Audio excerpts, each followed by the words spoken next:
Assalamualaikum warahmatullahi wabarakatuh. Selamat siang. Salam sejahtera, swastiastu, namo buddhaya, salam kebajikan. Terima kasih kepada moderator. Alhamdulillah kita semua berkumpul di sini dalam kegiatan membongkar pikiran Ganjar, dan sudah hadir bersama kita. Saya izin duduk ya, Bapak Ibu. Mas Hamid, tepuk tangan dulu. Iya. Luar biasa, di hari ini yang datang ada Bapak Ibu, Mas Mbak, bahkan mahasiswa, bahkan generasi Z, Mas Hamid, datang semua di sini, Gen Z. Semangat untuk mengikuti diskusi kita, diskusi akademik berkaitan dengan membedah buku, membongkar pikiran Ganjar. Mungkin langsung saja, di sini sudah ada Mas Once dan Mbak Popi. Saya pikir tadi Mas Once bakal nyanyi gitu. Tapi saya tunggu kejutan, selain menyanyi, pasti ada yang lebih seru lagi dari sekedar menyanyi. Oke, Mas Hamid mungkin bisa langsung sedikit mengupas atau mengleteki gitu ya, buku yang dibuat mengenai membongkar pikiran Ganjar. Tapi sebelumnya saya penasaran gitu, kenapa tiba-tiba ada ide membuat buku ini? Apa karena dinamika politik yang sekarang ini, atau memang karena memang dinamika Indonesia yang semakin maju gitu? Nah, kira-kira gimana nih? Oke, terima kasih. Sebenarnya motifnya sederhana sekali ya. Enggak tahu, sederhana bukan relatif ya. Idenya kan sederhana kayak gini. Dalam suatu pemilihan presiden, suatu posisi yang begitu pentingnya untuk perjalanan bangsa kita ke depan, lama setidaknya 5 tahun, itu pada hemat saya, para kontestan selayaknya mengemukakan ide. Ya, ini soal besar sekali, jangan main-main gitu. Jadi nggak cukup hanya teriak-teriak, ya, hanya apa istilahnya, ya pidato, menggebu-gebu, apalagi gebrak-gebrak meja gitu misalnya. Gak bisa hanya begitu. Atau pidato yang seperti dosen gitu ya. Kata-kata ditata rapi, ada banyak metafor yang nggak selalu relevan misalnya ya. Gak bisa, seseorang presiden harus mengembangkan ide. Apa yang akan dilakukannya? Pertama, pemahamannya dulu tentang permasalahan. Bangsa kita ini makin besar, makin ruwet ya tentunya, makin kompleks. Sebagaimana juga situasi global makin ruwet. Dan itu perkembangan sejarah yang wajar saja. Justru kalau makin sederhana aneh. Dunia itu terus makin kompleks. Nah, Indonesia juga begitu, penduduknya 280 juta dan seterusnya. Ini kan seorang presiden pertama-tama harus memahami dulu what is all is about. Apa ini semuanya ini gitu. Nah, kalau orang cuma teriak-teriak di panggung atau ngobrol sama tukang sayur atau ngobrol sama tukang ojek di pinggir jalan, itu sama sekali tidak cukup. Meskipun mungkin itu sangat simpatik ya buat calon voters, calon pemilih. Kelihatan calon presidennya merakyat gitu ya. Sama orang kecil dekat belusukan di pasar, merakyat bagus. Itu oke. Itu bukan suatu yang terlarang, bukan suatu kejahatan. Tetapi seorang presiden mestinya jauh lebih dari itu gitu. Nah, inilah saya melihat belum ada yang mengemukakan secara sistematis.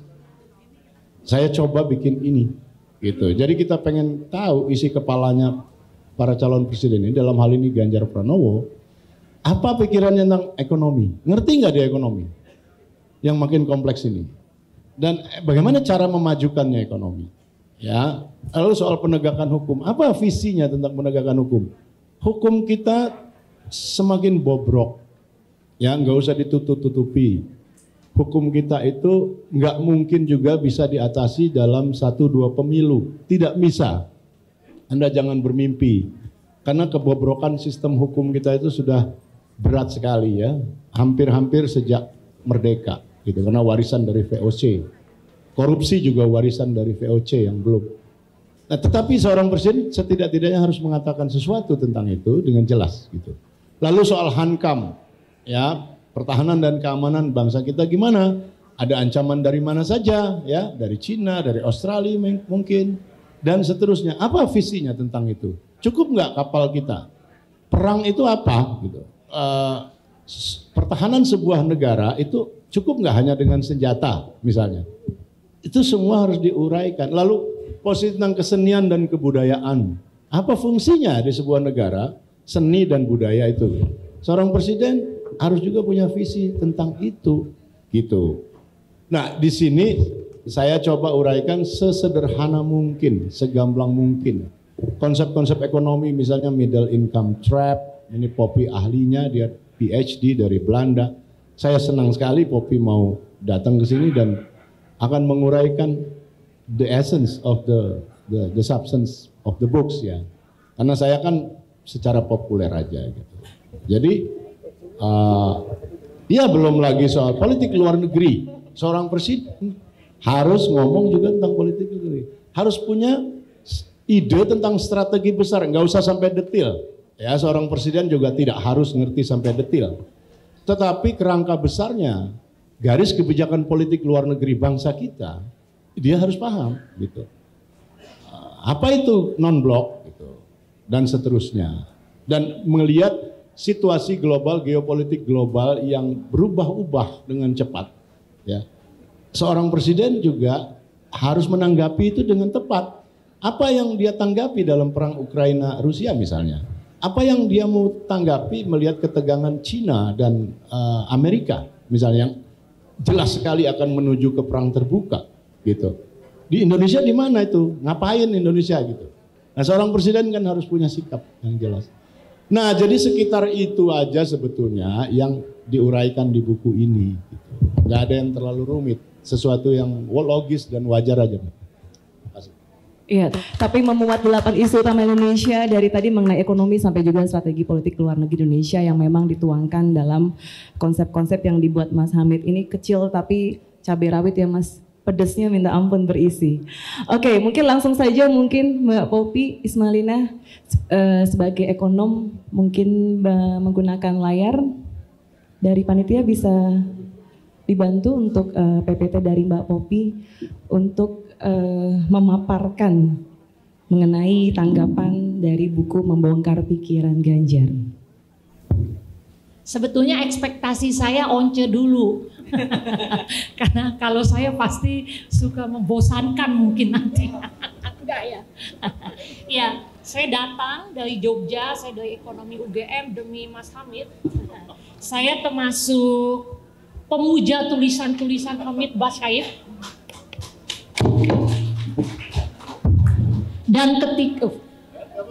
Dan ketika Nong mengontak saya langsung deg-degan apakah saya bisa menjawab ekspektasi Mas Hamid nih.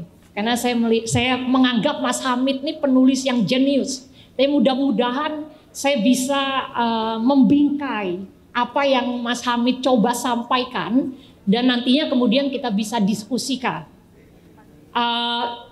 Dalam kesempatan ini saya ingin mengajak kita semua untuk memaknai lebih dulu kenapa membaca buku Mas Hamid ini penting. Jadi tidak hanya sekedar untuk dimasukkan di dalam rak buku atau koleksi, tapi kita baca. Yang pertama tadi yang Mas Hamid jelaskan, ini adalah awal atau cara Mas Hamid untuk memulai sebuah tradisi debat-debat tentang ide atau program kerja atau pikiran dari calon presiden secara produktif ya Mas Hamid. Ini stimulus buat kita supaya kita tidak termakan dengan kampanye-kampanye yang hanya dalam bentuk jargon. Tapi kita kemudian berpikir secara kritis apa yang kemudian menjadi isi kampanye itu. Nah, Mas Hamid memulai dengan menulis. Jadi tidak hanya berbicara tapi menulis, karena kita tahu tulisan atau buku itu adalah cara sosialisasi yang solid untuk menyampaikan sebuah ide. Kalau saya, PPT saya atau kesempatan ini akan hilang, kita akan lupa. Jadi kalau buku itu tersimpan dan terpublikasi. Jadi terima kasih Mas Hamid telah memulai tradisi yang sangat luar biasa ini untuk kita mendalami, memahami bagaimana calon-calon presiden kita membaca Indonesia kita atau membawa Indonesia kita. Katanya nggak boleh kampanye, jadi kita sebut calon presiden. Oke, yang kedua kemudian ini adalah rekognisi cendekia. Ya, Mas Hamid cendekia. Jadi ada banyak pepatah yang mengatakan seorang pemimpin itu dianggap ya bukan karena dia mengklaim, tapi dia diakui, di-acknowledge, direkognisi.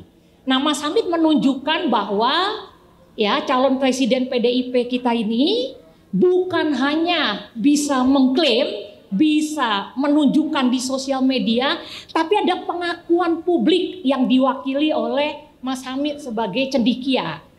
Nah, jadi ini acknowledgement, recognition dari publik tentang Mas Butet. Mas Butet. Selamat datang Mas Butet, silakan. Saya belum sampai situ. Kemudian ini adalah referensi juga.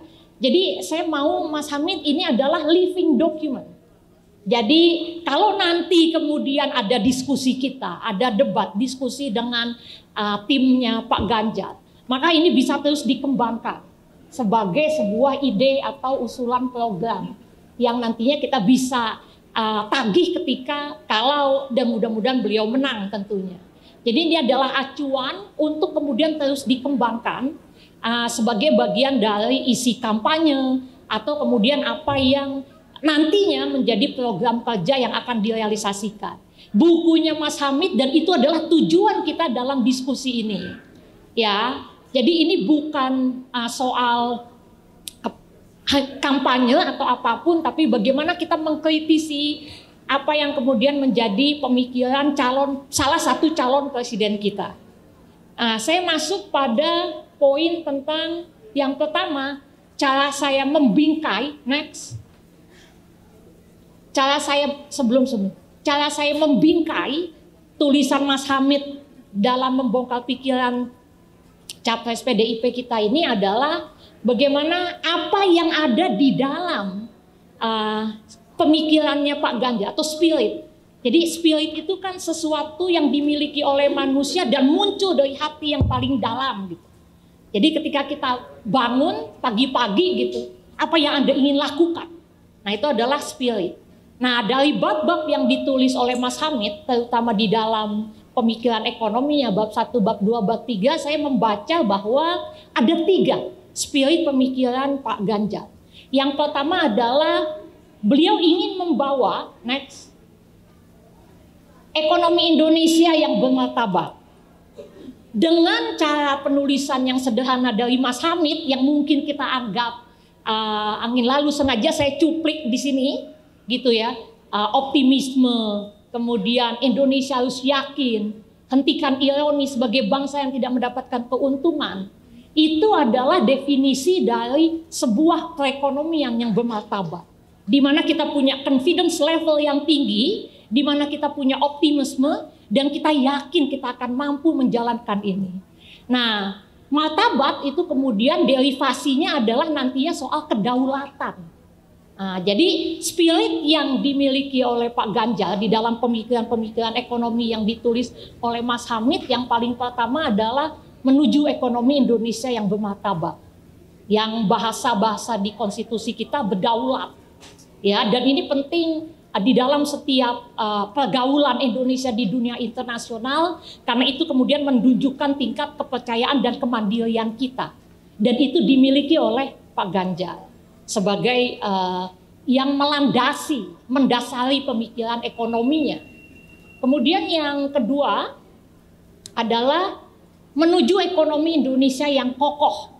Jadi setelah memiliki kepercayaan diri, optimisme, kemandirian dan kedaulatan, maka bagaimana kemudian kita bersama membangun ekonomi Indonesia ini untuk menjadi perekonomian yang kokoh, yang ditandai dengan kutipan-kutipan yang ditulis oleh Bang Hamid, dan itu cerminan dari pemikiran Pak Ganjar adalah bahwa Indonesia mampu melewati pemulihan ekonomi pasca COVID-19 ini dengan sangat baik. Kita dipuji gitu.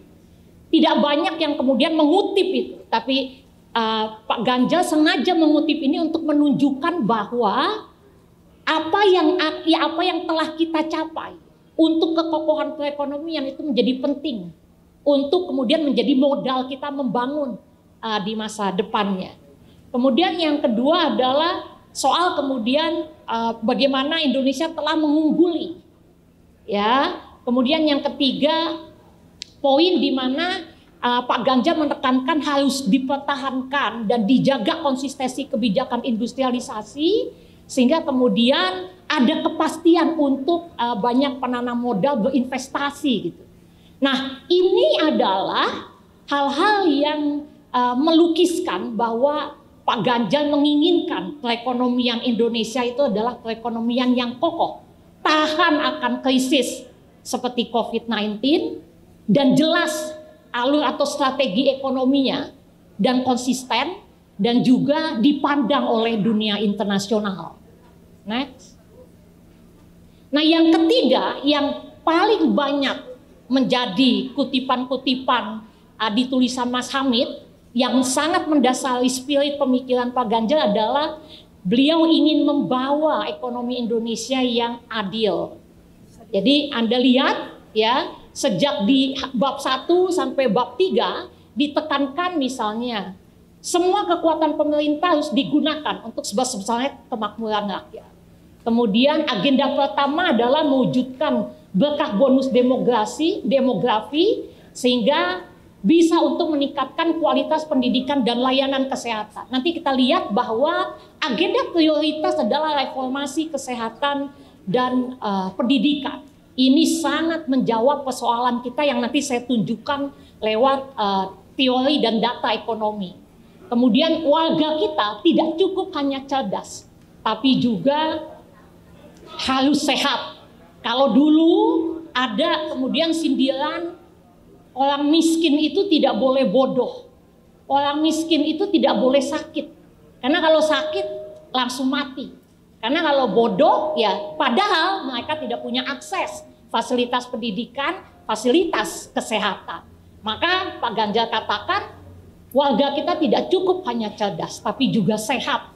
Nah, ini kalimat sederhana yang melukiskan spirit bahwa beliau ingin membawa ekonomi Indonesia ini menjadi ekonomi yang berkeadilan. Jadi spirit Pak Ganjar yang selalu ada di dalam benak beliau adalah ekonomi yang bermartabat, ekonomi yang kokoh, dan ekonomi yang adil. Bagi saya sebagai ekonom, martabat kokoh dan adil ini betul-betul bisa membawa Indonesia menuju masa depan yang membanggakan, dan mudah-mudahan kita bisa terus membantu berkontribusi dalam membangun upaya itu. Yang adil juga next, ada kutipan lain, ini menunjukkan bahwa poin atau spirit Pak Ganjar memang betul-betul ingin didedikasikan bagaimana hak-hak kesejahteraan rakyat itu terjaga. Dan beliau di beberapa media mengatakan jangan menganggap hak kesejahteraan rakyat sekarang ini baik-baik saja. Tapi ada masalah di situ. Jadi selalu ditekankan, dan nanti saya tunjukkan ini bukan asbun, ini bukan jargon, karena ini juga didukung oleh teori dan data ekonomi. Next. Nah, kemudian yang kedua, selain spirit, untuk melihat calon pemimpin, kita bisa melihat dia peduli apa. Ya, apa yang menjadi prioritas dan isu. Dan nanti kemudian saya tunjukkan bagaimana teori ekonomi dan data ekonomi mendukung atau mengiyakan pilihan itu. Sehingga ini bukan soal asbun, asal bunyi atau jargon. Nah, dari buku sederhananya Mas Hamid kita bisa membongkar bahwa apa yang dipedulikan calon presiden kita next itu adalah, kalau saya bisa sikat, prioritas pertumbuhan ekonomi. Nanti saya jelaskan. Karena banyak sekali calon pemimpin yang mau dianggap populis tidak mau mengusung ide ini. Karena dianggapnya nanti neokapitalisme, pertumbuhan ekonomi. Masih ada pertanyaan soal efek tetes ke bawah. Padahal pertumbuhan ekonomi itu modal pertama untuk kita bisa menghidupkan atau meningkatkan kesejahteraan. Nanti ada di dalam logika teori ekonomi. Kemudian yang kedua adalah industrialisasi dan peningkatan nilai tambah. Di beberapa halaman saya sebut kutipan, beliau mengeluhkan kita ini hanya menjual bahan mentah. Tapi kemudian tiba-tiba produk impor datang ke kita, barang jadi yang sebetulnya bahan mentah itu berasal dari kita. Nah, solusinya apa? Industrialisasi. Solusinya adalah kita tidak hanya produksi bahan mentah, tapi kita olah bahan mentah menjadi barang jadi. Selisih harga barang jadi dan barang mentah itu yang disebut nilai tambah. Ini bahasa teknis, tapi kenapa beliau selalu mengagungkan itu, karena menyuarakan itu, karena memang itu adalah poin dari bagaimana perekonomian Indonesia bisa kokoh. Tadi kembali ke spirit pemikiran beliau. Jadi kita melihat konsistensi antara prioritas dan spirit pemikirannya. Martabat, kokoh, dan adil tadi itu. Jadi Anda juga bisa melihat dalam tahapan presentasi saya ada konsistensi di situ. Jadi tidak kemudian terpecah-pecah hanya karena ingin menjagonkan sesuatu. Kemudian pengembangan infrastruktur yang terintegrasi. Dalam diskursus ekonomika publik, ciri the best government, pemerintah yang sangat baik adalah 3. Menyediakan fasilitas kesehatan, pendidikan, dan infrastruktur. Kita bisa lihat di poin 3, 4, Mas Ganjar menuliskan itu. Infrastruktur yang berintegritas, reformasi kesehatan dan pendidikan. You are a bad government if you do not concern health, education, and infrastructure. Buku ekonomika publik yang melukiskan intervensi pemerintah selalu menekankan itu. Jadi kalau alokasi government budget atau APBN kita tidak fokus pada ketiga itu, ada persoalan untuk kemudian dianggap best government. Nah, Pak Ganjar menegaskan infrastruktur, kesehatan, dan pendidikan. Dan tentu saya yakin karena backgroundnya hukum, ini yang saya maksud dilegitimasi oleh teori ekonomi. Demografi ini juga menjadi prioritas. Sampai kemudian peringkat ekonomi Indonesia di dunia internasional. Mengapa penting? Karena Anda mesti tahu, sekalipun ada banyak yang a priori dengan ini, Indonesia dibandingkan US sekalipun, kita ini sudah kadung menjadi perekonomian yang sangat terbuka. Kalau US itu semi-closed economy. Ya, kalau Indonesia very open economy. Perekonomian yang terbuka. Dan itu sudah berakar dari sejak Orde Baru tentunya. Reformasi tidak, tapi juga mendapatkan manfaat. Nanti saya jelaskan manfaatnya apa. Artinya, kenapa ini menjadi prioritas Pak Ganjar? Kita tidak bisa kemudian a priori terhadap penilaian dunia internasional. Ya, kita harus kejar pencapaian itu. Karena itu adalah rekognisi dari lembaga-lembaga internasional yang mau nggak mau itu diakui oleh seluruh pelaku ekonomi di dunia, termasuk pelaku ekonomi di Indonesia. Otherwise dia akan hengkang dari Indonesia sekalipun warga negara Indonesia. Jadi itu menjadi ukuran. Nah, Pak Ganjar menganggap ini sebagai prioritas. Kemudian isu ini juga kita isu kita juga bisa melihat beliau menekankan dampak krisis, konstelasi perekonomian Indonesia. Perekonomian di dalam konstelasi global, kemudian bawahnya adalah kemiskinan, kesenjangan.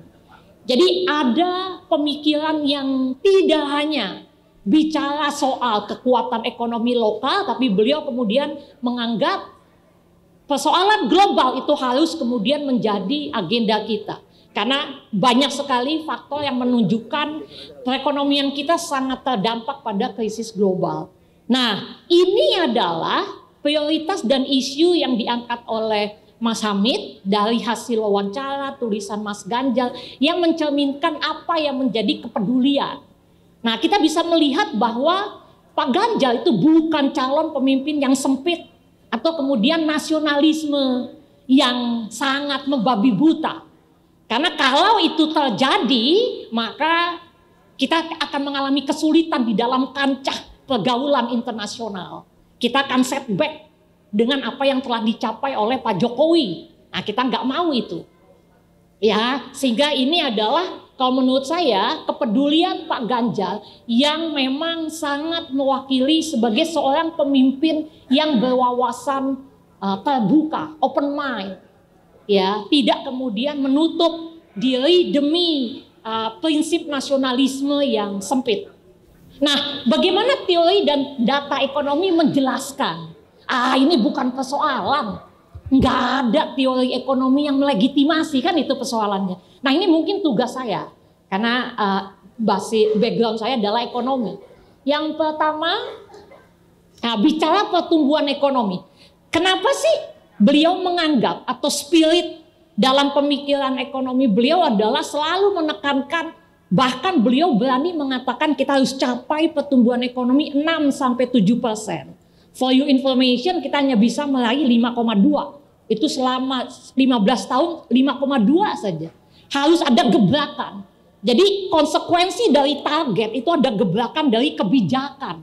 Nah, dia memasang target yang cukup signifikan untuk melakukan sebuah reformasi. Kenapa penting? Nah, ekonomi dikatakan tumbuh, itu artinya ketika ada kegiatan ekonomi yang dilakukan. Nah, kalau tidak ada kegiatan ekonomi, mati. Artinya tidak ada penciptaan lapangan pekerjaan. Tidak ada orang yang bekerja di kegiatan ekonomi tersebut. Tapi kalau ada sebaliknya, ada lapangan pekerjaan yang tumbuh, ada pendapatan yang diterima, ada peningkatan produksi barang dan jasa yang bisa kita konsumsi. Jadi isi kehidupan kita itu ditopang oleh bagaimana kegiatan ekonomi itu tumbuh. Maka kenapa Pak Ganjar memprioritaskan pertumbuhan ekonomi. Bagi yang tenggelam atau terjebak dalam isu-isu populis, menganggap pemerataan menjadi panglima perekonomian. Kita tidak bisa melakukan peningkatan kesejahteraan rakyat tanpa memacu pertumbuhan ekonomi.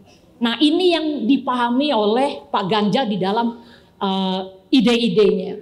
Kemudian yang kedua, industrialisasi. Industrialisasi itu maksudnya ketika kemudian kita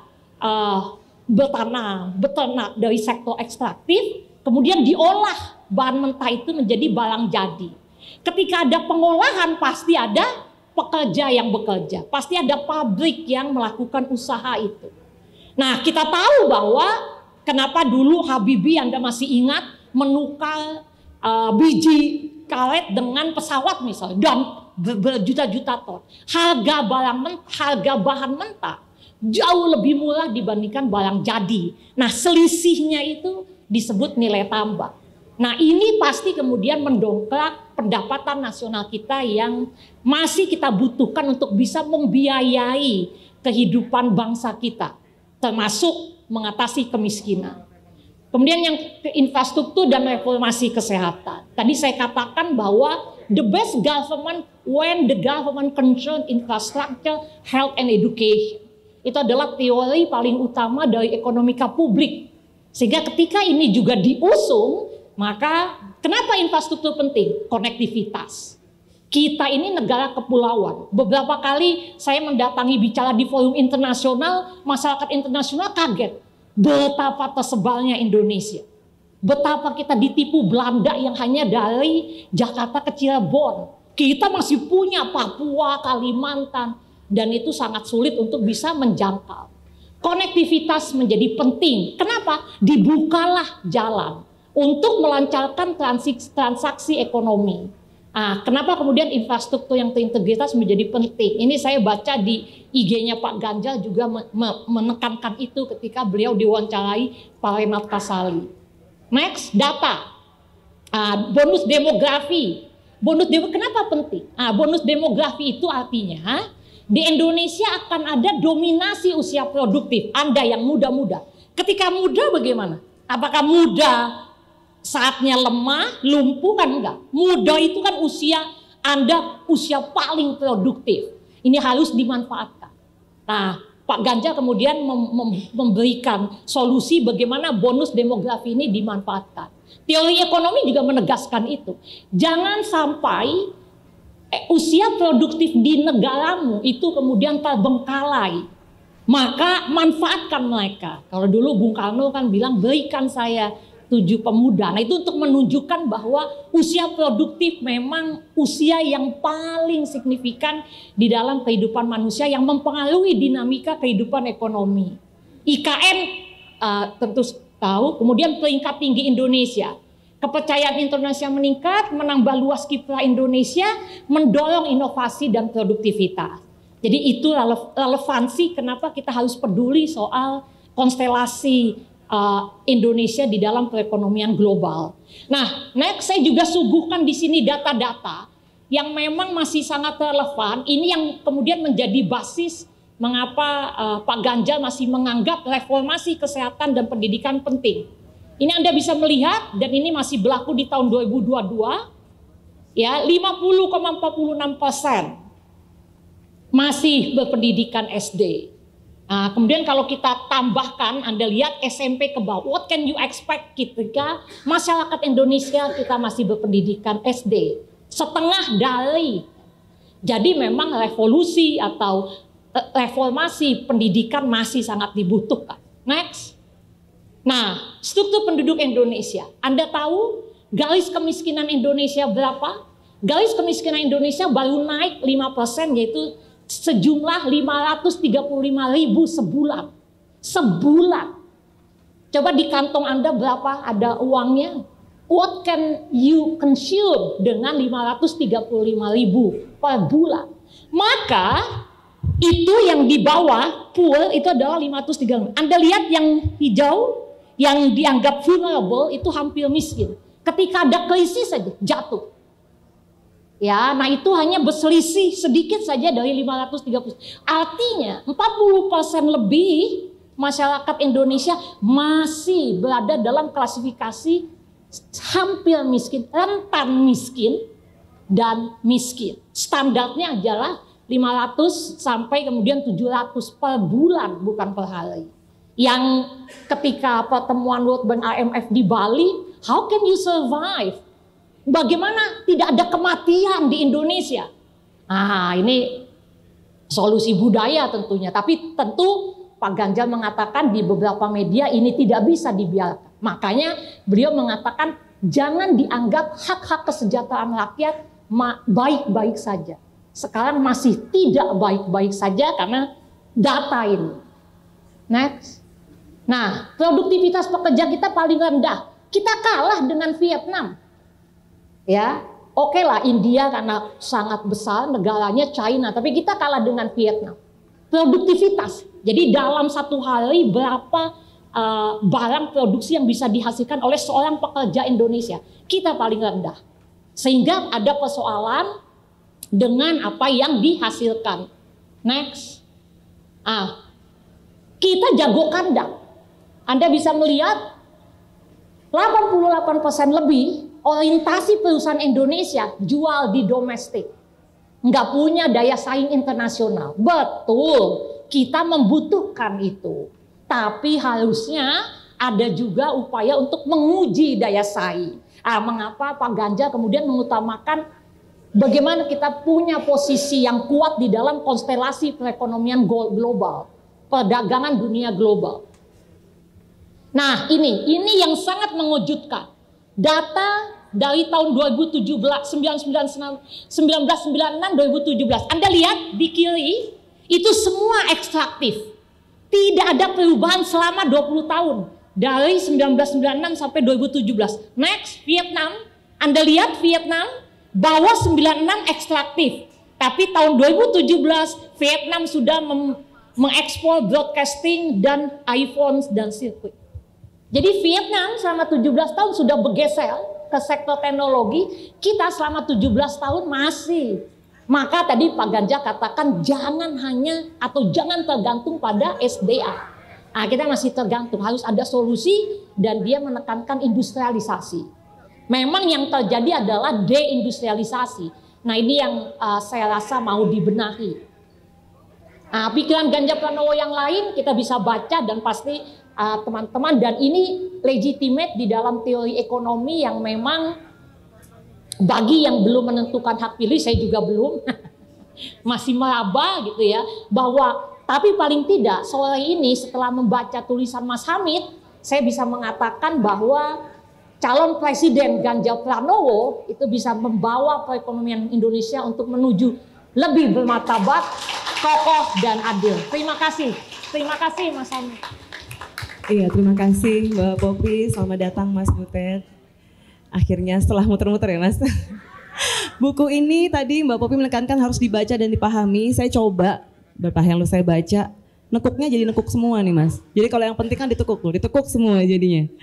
Kita bisa lihat bahwasanya Mbak Poppy mampu membingkai, jadi bukan hanya sekedar sebuah visi tapi sudah dilakukan triangulasi oleh ekonom. Jadi mungkin di sini Mbak ya, selain buku tabungan, buku ini juga cukup menentukan tujuan hidup bangsa ya dan tujuan hidup kita dari segi ekonomi. Oke, mungkin kita memasuki sesi penanggap kedua. Dalam buku ini ada chapter mengenai seni dan budaya. Kali ini kita kedatangan Mas Once yang kita kenal sebagai musisi. Kali ini kita tidak melihat beliau menyanyi, tapi menyampaikan komentar beliau. Beliau bukan hanya berkiprah di seni budaya, tapi juga lulusan Fakultas Hukum ya Mas Once ya. Ini yang saya juga baru luar biasa bisa memberikan tanggapan terhadap buku Membongkar Pikiran Ganjar. Saya biasanya tanganin ini mic sendiri. Terakhir saya malah pinjemin mic saya sama Mas Butet. Aduh. Oh gitu ya. Masa saya mesti berdiri. Saya sini aja deh. Biar nggak pegal. Sini Mas. Biasanya saya mesti. Oh gitu ya. Gini ya. Jadi komentar saya mungkin tidak akan sepanjang itu ya. Itu panjang sekali tuh Mbak Poppy jelasinnya. Seperti kuliah berapa SKS tuh. Saya kemarin dikasih bukunya, jadi saya baca secara cepat. Ini buku yang bagus menurut saya, Mas. Tepuk tangan dong sekali lagi untuk Mas Hamid. Karena seperti tadi dikatakan memang dibutuhkan buku seperti ini untuk benar-benar membuat kita lebih mengerti terhadap calon presiden ya. Seorang calon presiden.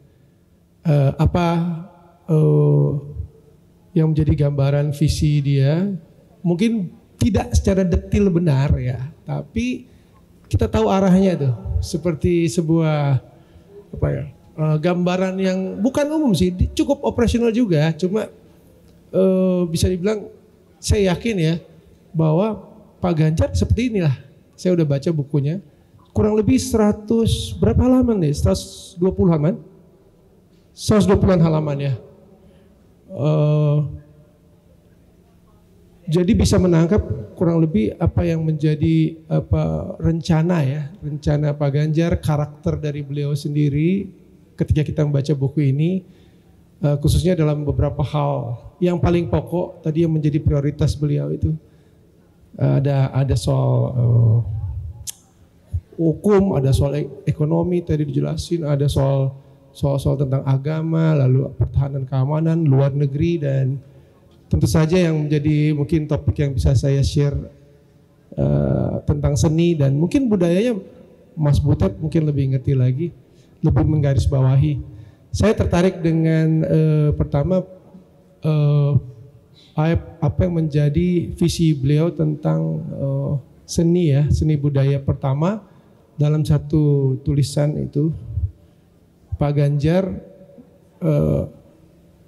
mengatakan di situ lewat buku itu bahwa seni budaya itu tidak boleh hanya menjadi bagian atau didominasi oleh seniman atau budayawan saja, tapi harusnya menjadi bagian yang alami dari masyarakat Indonesia. Kenapa? Karena melalui seni dan budaya itu manusia dihaluskan cara berpikirnya, perasaannya, dan manusia memanusiakan manusia.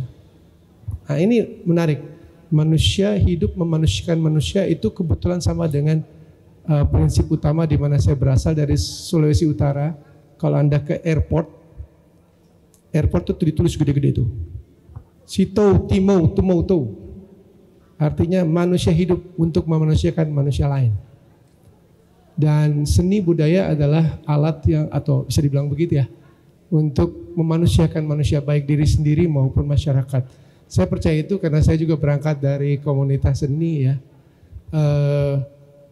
Dari situ saya kira Pak Ganjar punya pengertian yang buat kita itu benar gitu. Karena manusia memiliki cara berpikir yang ada di kepalanya, ukuran-ukuran kebenaran juga berbeda-beda. Ada bagian kepala kita yang mengukur soal etika, estetika, dan yang lain-lain.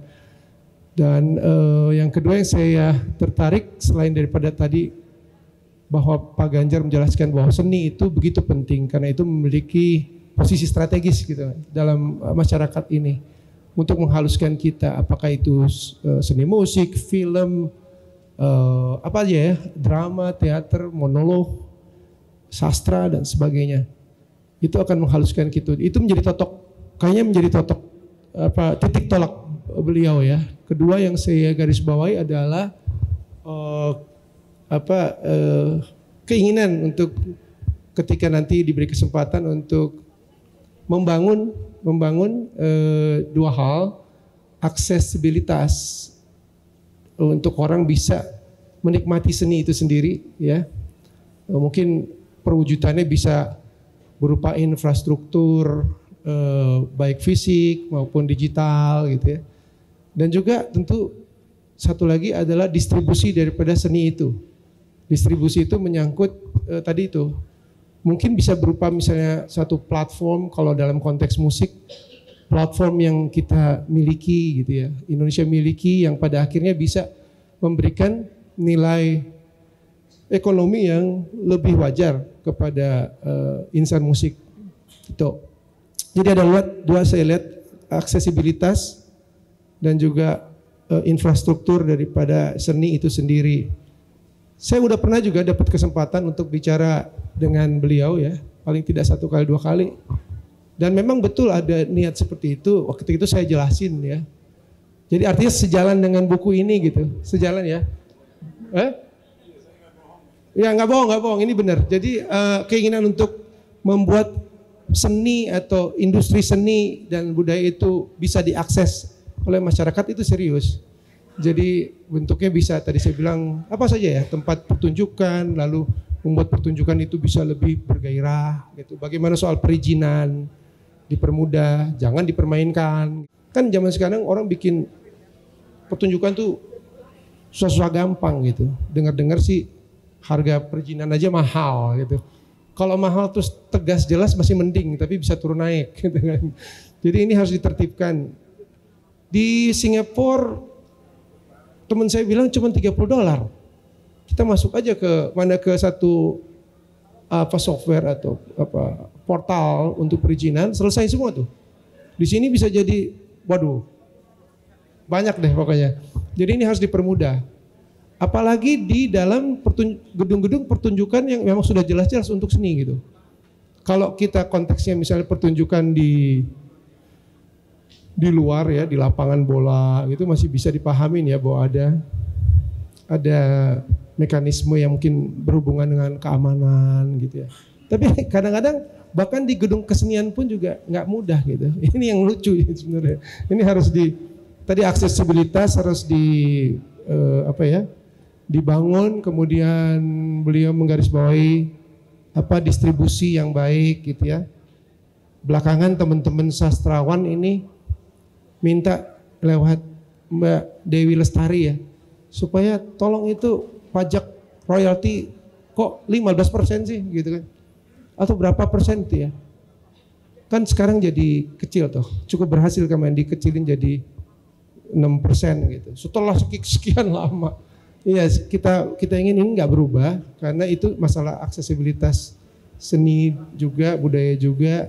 Saya pikir keinginan ini juga berhubungan dengan pembangunan daripada gedung-gedung musik atau gedung-gedung seni, teater di mana-mana, paling tidak di seluruh provinsi atau mungkin juga di daerah tingkat 2.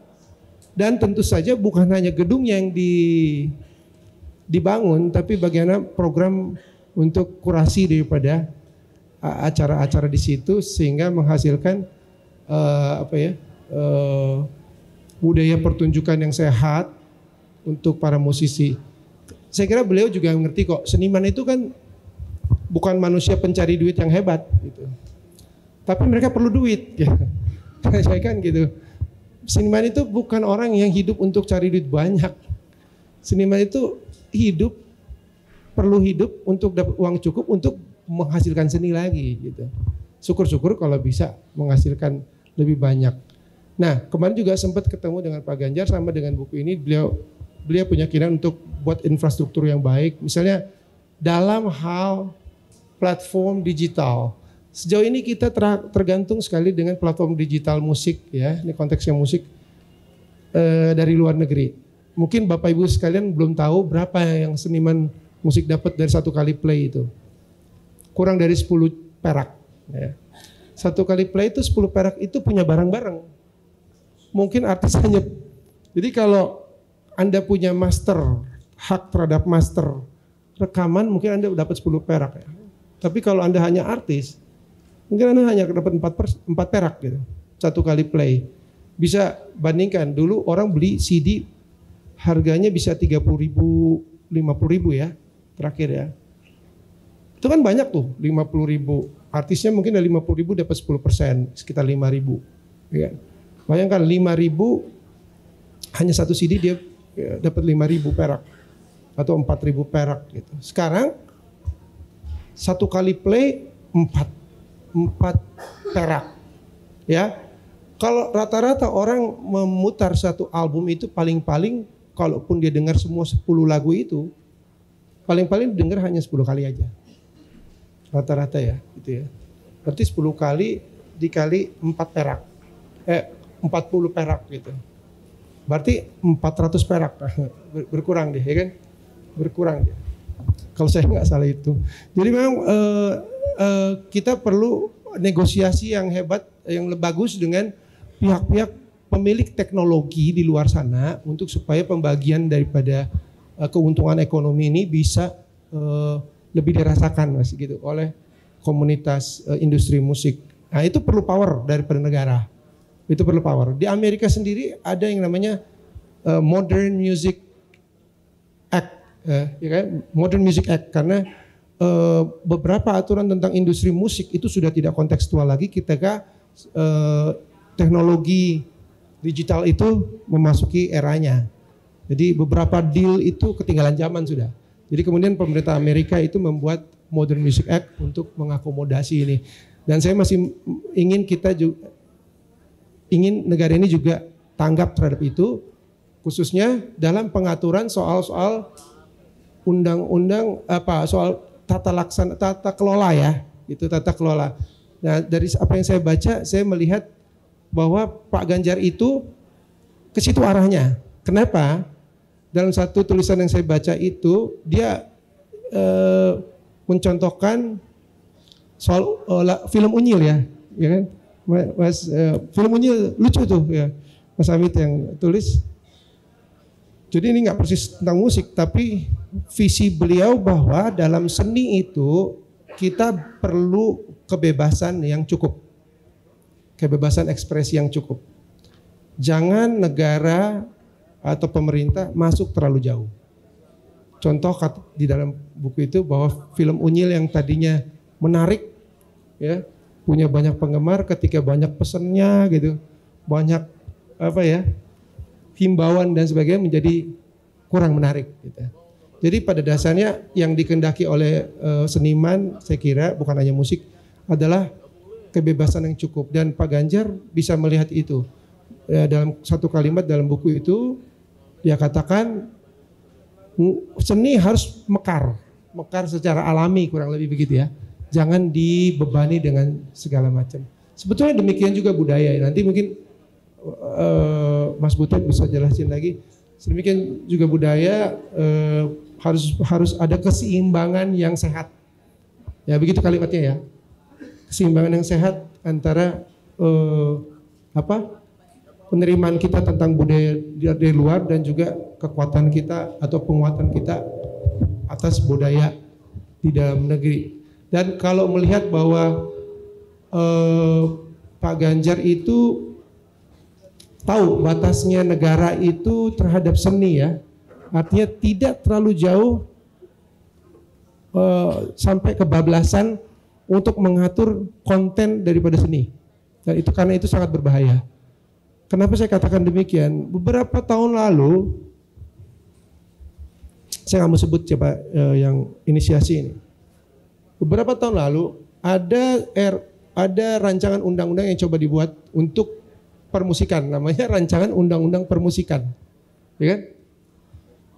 Nah, rancangan undang-undang permusikan itu akhirnya batal, padahal sudah masuk prolegnas karena mendapatkan tentangan tuh dari komunitas musik, apalagi anak-anak indie, waduh, mendapat tentangan.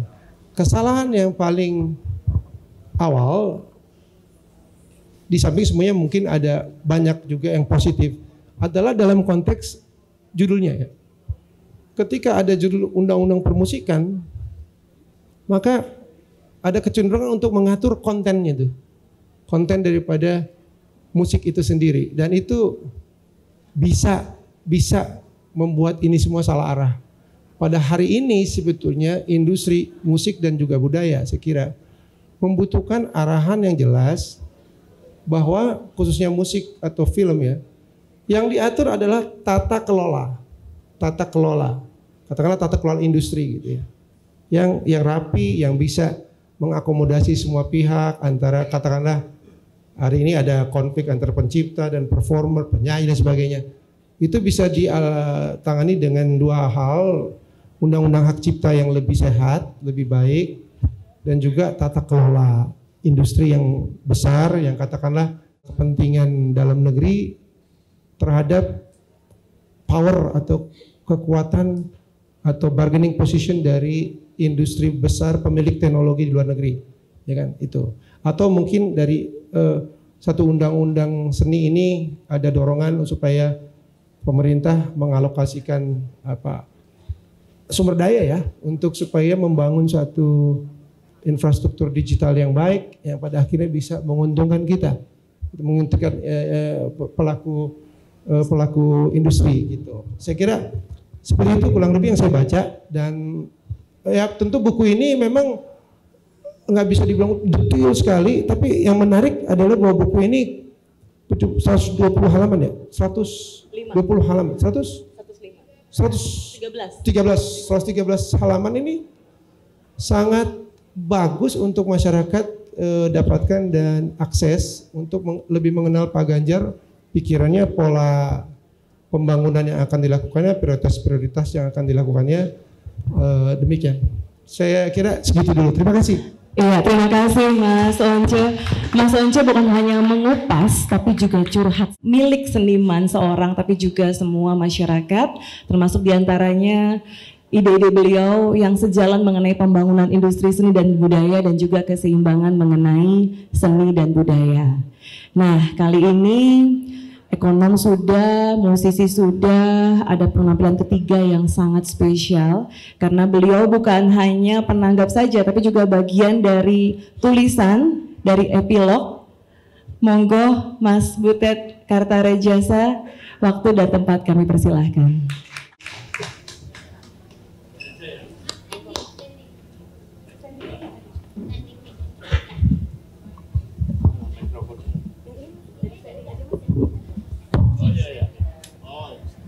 Kalau pakai mikrofonnya Once itu geger dunia. Langsung aku dirujak netizen. Selamat siang kawan-kawan semua. Ini kalau saya akhirnya berdiri di sini, pertama-tama tentu saja karena ya saya termasuk salah seorang fansnya Mas Ganjar.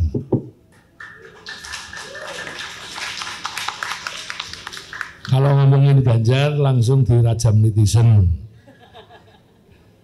Kedua, saya ini juga mengidolai penulis buku ini, Paman Hamid Basyaif. Saya sengaja menyebut Paman untuk meremajakan diri saya. Karena Paman Ham ini, untuk kawan-kawan ketahui, dia itu ustadz saya. Sejak tahun 80-an menjadi ustadz saya, tapi konsisten gagal memualafkan saya. Jadi dalam kesempatan ini, karena saya sudah nulis di situ epilog dari buku, dan saya yakin kawan-kawan pasti belum baca. Belum toh? Nah, sekarang saya bukan tidak percaya, Saya yakin bahwa Anda semua tidak buta huruf. Bisa baca sendiri. Tapi kalau saya membacakan epilog ini, untuk saya juga satu hal yang menarik. Jadi kalau tempo hari baca pantun, suatu kali baca fragmen monolog, baca cerpen. Nah ini kerjaan baru, pembacaan epilog. Jadi saya baca versi lesan dari yang ada di buku ini. Judulnya Membantu Mas Ganjar Menyelamatkan Indonesia. Ini kalau catatan saya beraroma kampanye enggak masalah loh ya.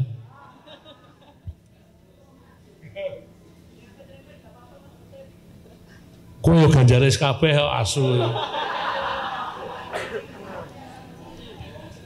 Dari pemaparan gamblang di buku ini, saya jadi merasa kerdil. Betapa selama ini saya ini cuma sok tahu. Banyak sisi-sisi kepemimpinan yang harus saya gali lebih dalam. Kelihatan sekali, Mas Ganjar Pranowo ini sangat siap untuk menjadi Presiden Republik Indonesia. Ya, benar. Dia mengerti dengan baik seluk-beluk permasalahan di bidang-bidang yang terpenting dalam suatu negara. Ternyata dugaan saya meleset. Saya itu sering melihat politisi dengan mata terpicing. Mas Ganjar saya bayangkan sejenis politisi yang sekadar konsisten mencela-menceli. Esok dele, sore tempe.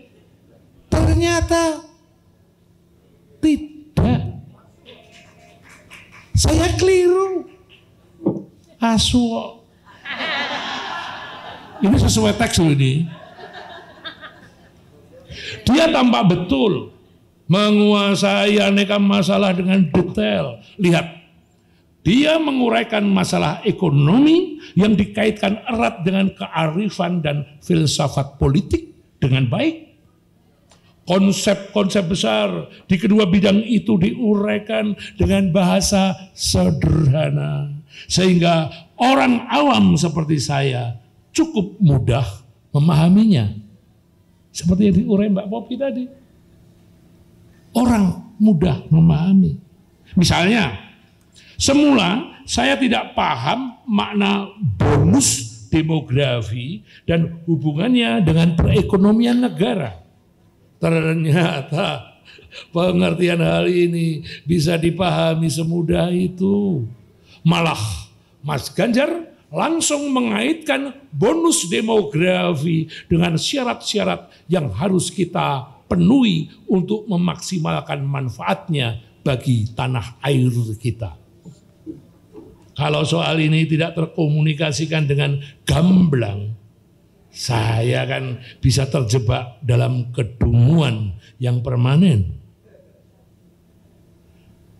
Masalah ekonomi juga dihubungkan dengan isu-isu politik. Dengan strategi besar untuk mengatasi jurang kaya miskin atau kesenjangan antara warga berpendapatan rendah dan mereka yang berpenghasilan tinggi. Juga dipertalikan dengan pembangunan ibu kota Nusantara yang dikaitkan dengan strategi besar untuk mengatasi kesenjangan antara wilayah Jawa dan luar Jawa, khususnya dengan Indonesia Timur. Melalui buku ini, Mas Ganjar bukan hanya menjamin absahnya kritik terhadap pemerintah, tapi juga menguraikan betapa pentingnya fungsi kritik bagi sebuah pemerintahan. Karena itu, ia juga meyakini pentingnya kehidupan pers yang bebas. Pendeknya, dia tidak anti kritik, tidak mengulang periode rezim lawas, Model pemerintahan yang hobinya memberangus dan main gebuk. Sungguh membahagiakan ketika di masa depan nanti pemerintahan yang semoga dipimpin Mas Ganjar memberi ruang partisipasi publik untuk tetap berpikir merdeka, bebas mengartikulasikan pemikiran, bahkan mengkritik. Mas Ganjar juga mengungkapkan ide-ide segar dan padat tentang upaya menjamin penegakan hukum yang kuat, tentang pengembangan iptek yang komplit, tentang politik luar negeri kita, bahkan juga tentang posisi agama dalam negara. Isu yang terakhir ini bagi saya sangat penting dan telah menjadi keprihatinan saya sejak lama. Maka membaca uraian Mas Ganjar tentang posisi agama dan hubungannya dan hubungan ideal agama negara di negara kita, hati saya terasa plong. Kita bakal bisa berdialektika soal agama secara kaliurang, sejuk, tanpa ada yang memonopoli kebenaran. Disinilah saya bakal merasakan Pancasila bukan sekadar statement politik dan hafalan, bukan. Tapi Pancasila akan terperistiwakan menjadi fakta sosial yang sangat sehari-hari. Saya yakin banyak saudara kita dari semua agama yang menaruh harapan besar pada Mas Ganjar tentang masalah laten ini. Dengan uraiannya, kita seperti mendapat jaminan yang cukup bahwa potensi konflik di seputar isu agama akan sangat berkurang, kalaupun tidak menjadi nol. Kalau semua pihak berpegang teguh pada Pancasila dan konstitusi, insya Allah masalah ini bisa kita tangani dengan baik. Begitu kutipannya. Wah, ini melegakan banget. Sungguh jelek banget. Asu. Ada loh ini, bukan ngarang ini.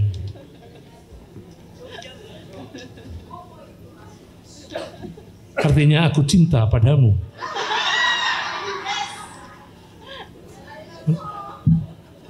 Kau ketemu Cahayu minta olok kayak ngono asu.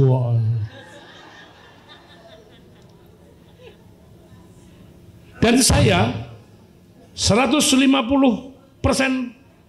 setuju dengan semangat normatif Mas Ganjar.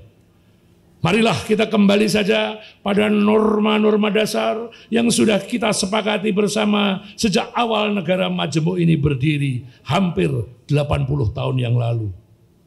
Mas Ganjar ingin kembali berpegang teguh pada norma-norma itu dan berjanji akan melaksanakan dengan sebaik-baiknya di lapangan. Mari kita dukung bersama tekad dan semangatnya yang mulia ini.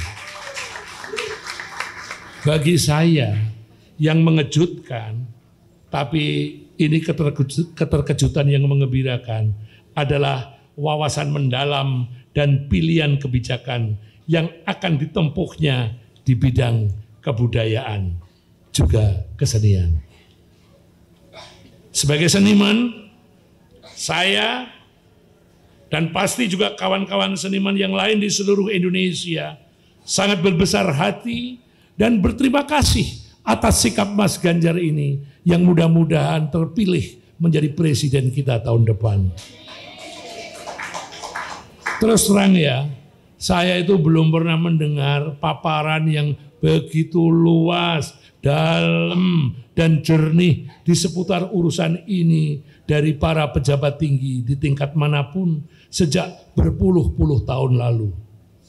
Aspek-aspek kebudayaan dan kesenian yang dicakup oleh Mas Ganjar bisa dikatakan lengkap.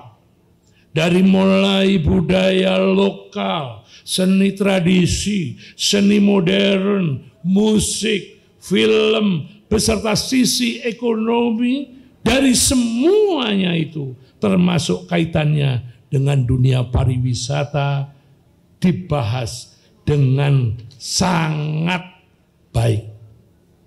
Sudah tentu juga soal pesatnya perkembangan dunia maya dan budaya digital dan hubungannya dengan pengembangan kesenian dan kebudayaan kita. Bahkan yang tak kalah menarik, Mas Ganjar mengemukakan posisi yang jelas tentang cara bangsa kita menyikapi dengan layak masuknya budaya asing dan posisi budaya Indonesia sendiri di dalam dinamika percaturan budaya tersebut.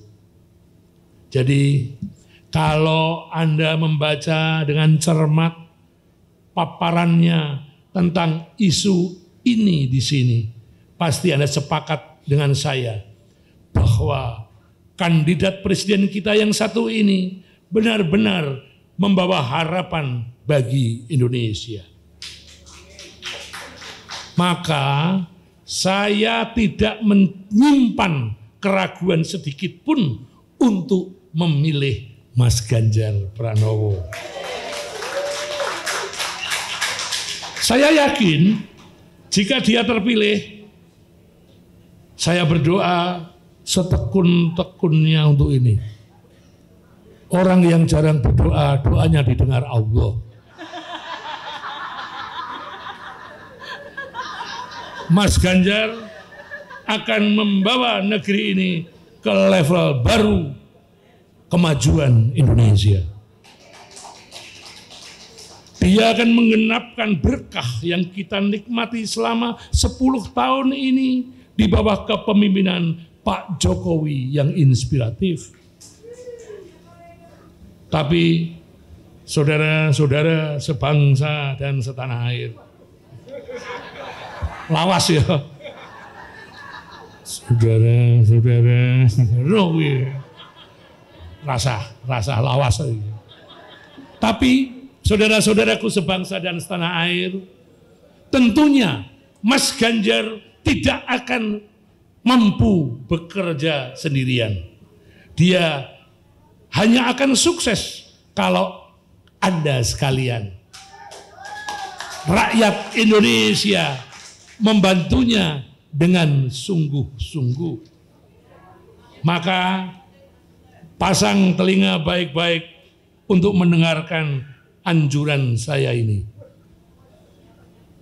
Bantulah diri Anda dan keluarga Anda dengan cara membantu mendudukkan Mas Ganjar Pranowo di kursi Presiden Indonesia ke-8. Mas Ganjar mungkin bukan yang terbaik, bukan yang terhebat.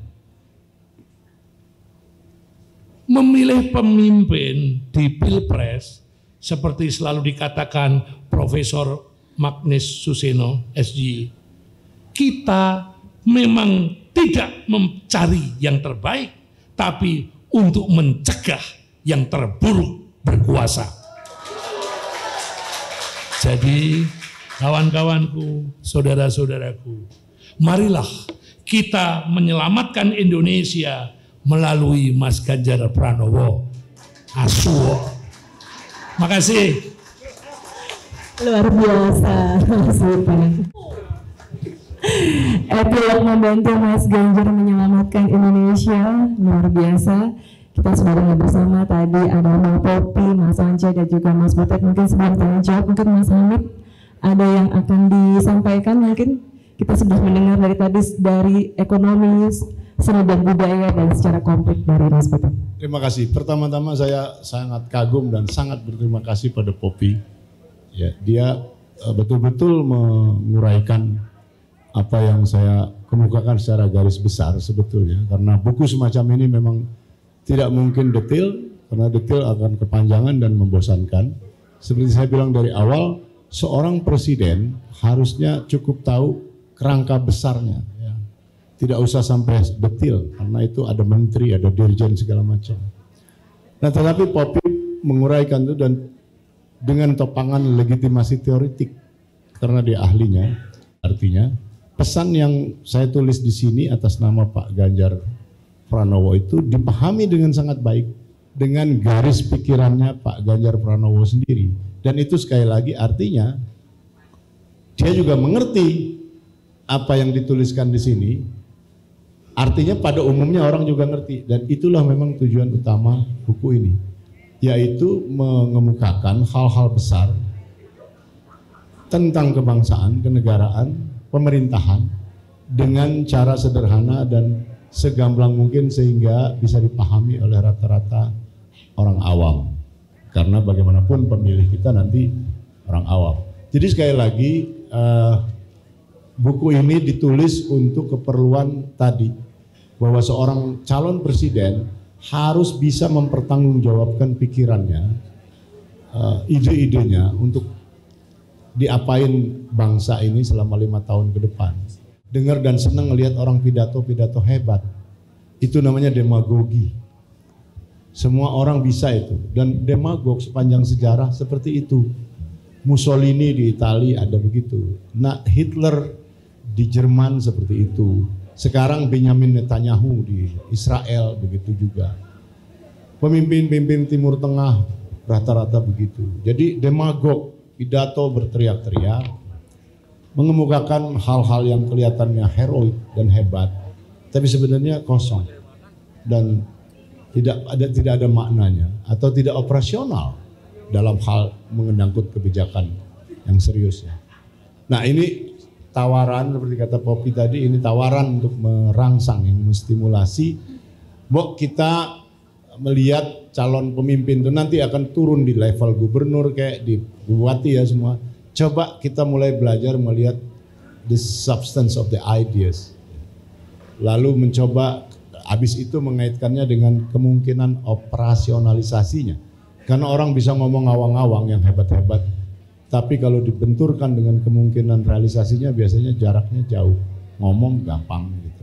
Nah, jadi kita harus mulai belajar ke situ. Jadi kita pengen menghadapi pemilu ini seperti masyarakat di negara-negara maju. Kalau di negara maju itu orang langsung tahu ini calon presiden ini kebijakannya tentang perpajakan apa. Pasti tahu. Tentang emisi karbon apa. Apa pikiran dia tentang climate change, suatu situasi yang mengancam eksistensi hidup umat manusia. Ya. Apa? Kan kita harus tahu sebagai calon pemilihnya. Jangan cuma dengar dia ngomong teriak-teriak hebat atau tertata rapi bahasanya. Itu aja yang saya ucap. Dan alhamdulillah sekali lagi dari pemaparan mereka tadi, apalagi Mas Butet luar biasa deklamasinya. Itu apa? Itu semua menunjukkan bahwa kita semua paham dari segi itu. Menurut saya berbesar hati, berarti tujuan buku ini tercapai. Mudah-mudahan abis ini terus meluas ya, supaya sedikit aja sumbangan kita untuk melatih voters yang terdidik, bukan voters yang cuma ikut-ikutan gitu. Pelan-pelan kita tingkatkan. Gitu aja saya rasa. Terima kasih. Terima kasih Mas Hamid. Oke, mungkin Mbak Dedek Yosi ya. Ini remaja yang ngaku anak muda. Kalau saya biasanya ngaku anak muda. Ini anak muda beneran gitu. Silakan untuk kesempatan pertama mengajukan pertanyaan. Setelah itu bisa mengajukan tangan untuk Bapak Ibu sekalian. Halo Pak Hamid. Kenalin Pak, aku Yosi. Aku dari milenial dan Gen Z. Aku tertarik dengan membaca buku ini. Aku sebelum semuanya membaca, tapi aku tadi tertarik dari epilog Pak Butet. Gen Z banget itu ketika dia mengatakan kalau kita bisa berdialek soal agama secara kaliurang, sejuk tanpa ada yang memonopoli kebenaran. Sementara yang aku lihat sekarang itu agama tuh terlalu dimainkan untuk politik gitu, dan Gen Z itu kurang suka hal-hal yang kayak gitu. Tapi ada nggak Pak dalam buku Membongkar Pikiran Pak Ganjar ini membahas tentang issues mental health? Itu issues yang benar-benar Gen Z banget gitu. Karena kami tuh resah banget dengan isu-isu yang kurang sekali dilirik oleh pemerintah, tapi sebenarnya itu yang kami penting untuk dibahas gitu. Itu aja sih Pak. Makasih. Iya, terima kasih Dede Yosi. Menjadi kata yang terkenal sekali ya. Mas Ganjar tidak menyentuh itu secara spesifik, secara langsung atau secara elaboratif, tetapi dari pemaparannya yang seperti di garis bawah berulang kali oleh Mbak Popi tadi, soal kesehatan. Jadi kata Popi tadi kan ada 3 tuh, kalau mau sebuah pemerintahan mau disebut pemerintahan yang baik atau the best government, itu harus ada concern pada 3 hal, infrastruktur, pendidikan, dan kesehatan. Dengan dasar tadi yang diuraikan dengan baik. Jadi dia hanya menyinggung kesehatan garis besar. Nah, justru forum-forum begini ya, sosialisasi kayak apa namanya, inilah masukin ide-ide yang lebih spesifik kayak gini. Ini gunanya penting. Jadi itu bisa dicatat nih sama moderator. Mungkin kita bisa sampaikan kepada Mas Ganjar langsung nanti ya. Oh, dalam rubrik kesehatan Anda sudah sebut, tetapi detailnya dan uraiannya belum. Ini loh, ada yang mengusul supaya kesehatan mental. Saya rasa salah satu, ini bukan hanya dia yang tidak menyinggung, banyak orang yang tidak berani menyinggung karena masyarakat kita tuh masih memaknai kesehatan mental itu sebagai gila, ya kan, gila klinis. Gitu. Padahal yang namanya penyakit mental itu ada beratus-ratus ya. Ada bertingkat-tingkat, ada degradasinya. Orang seperti saya misalnya sudah pasti punya penyakit mental juga. Nggak ada orang yang terbebas dari situ. Ya, ada yang saya misalnya tiap malam tuh kayaknya kunci pintu belum dikunci dan seterusnya, hal-hal kayak gitu. Dan itu kan bukannya gila klinis. Itu sesuatu yang bagian part and parcel, istilahnya bagian integral dari kemanusiaan kita. Sepanjang dia tidak berbahaya, akui saja, nggak apa-apa. Bahkan bipolarism itu kan sesuatu yang nggak mengerikan amat sebetulnya. Tetapi ya mungkin karena itu orang jarang menyinggung, ya. Tapi itu penting, saya setuju. Iya, terima kasih Mas Hamid. Silakan Bapak Ibu bisa mengajukan tangan. Ganjar Pranowo Mental Health itu beliau menyampaikan di dalam acara Hari Menjadi Manusia di kawasan Kuningan, dan beliau mengkaitkannya dengan bonus demografi bahwa yang terkena mental health itu adalah banyaknya generasi muda. Padahal tadi yang kita diskusikan usia yang paling produktif dan menjadi tumpuan Indonesia di masa depan. Jadi solusinya, janjinya itu harus menjadi prioritas dan tidak hanya di rumah sakit umum pelayanannya, tapi penanganan mental health akan dibuat di puskesmas-puskesmas. Dan sudah dibuktikan juga di Jawa Tengah dia menolak bahwa penanganan mental health itu jangan hanya di rumah sakit jiwa kalau di Jawa Tengah, bisa di rumah sakit umum. Artinya beliau sudah mengupas itu sesuai dengan ekspektasimu. Iya, terima kasih. Pak Adi, kebetulan saya mengikuti ini dari awal tadi. Saya mengharapkan tadi ada pembicara Menko Polhukam. Nanti di sini sekarang ini kita masih carut marut. Walaupun tadi sudah dibahas sedikit oleh Mas Hamid, lantas tadi ekonomi, tapi semuanya ini saya melihat krusialnya pemerintah ini sekarang ada di Polhukam. Kenapa saya bilang begitu? Kita melihat salah satu hal yang sangat signifikan yaitu di Pulau Rembang yang ada di Riau ya. Nah itu kan sangat berbahaya sekali. Karena apa? Saya sudah membaca juga ulasannya bahwa pabrik gelas yang ada di Surabaya itu juga besar. Mereka pendapatannya hanya 3 miliar 1 tahun. Nah ini dibangun dengan 178 triliun. Nah untungnya mau berapa itu? Sedangkan yang besar aja di Surabaya, nomor 4 kalau tidak salah ya, tolong diluruskan, itu hanya 3 miliar untungnya 1 tahun. Nah mungkin ini tadi saya mengharapkan bahwa nanti Mas Ganjar ini, Polhukam itu harus ditaruh nomor 1.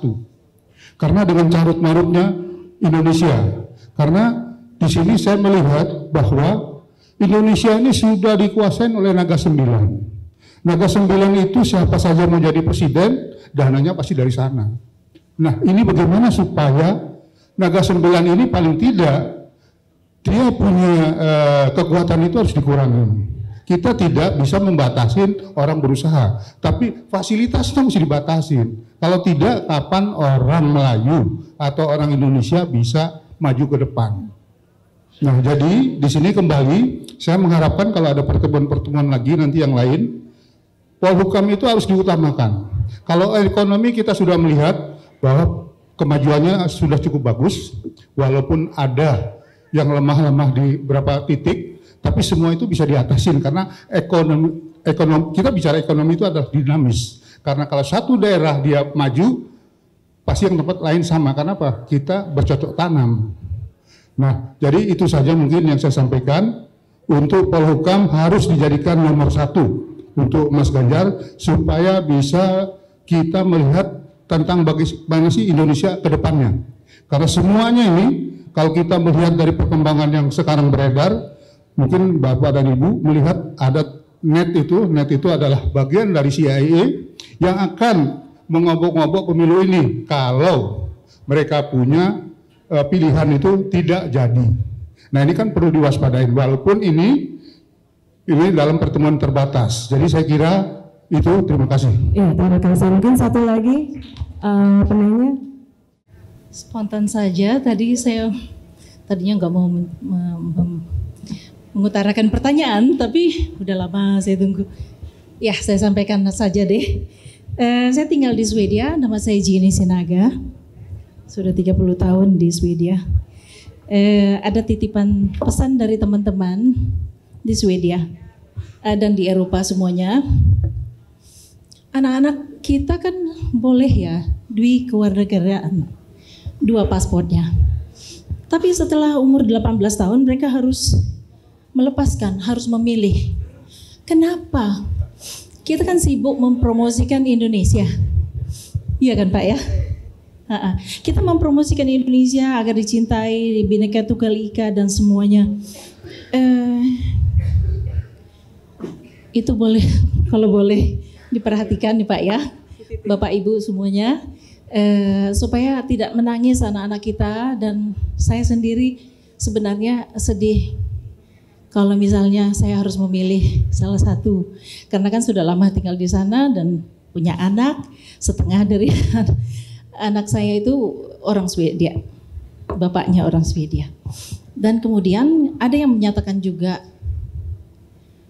bagaimana kalau orang yang mempergunakan hal ini untuk menjadi sesuatu yang jelek gitu.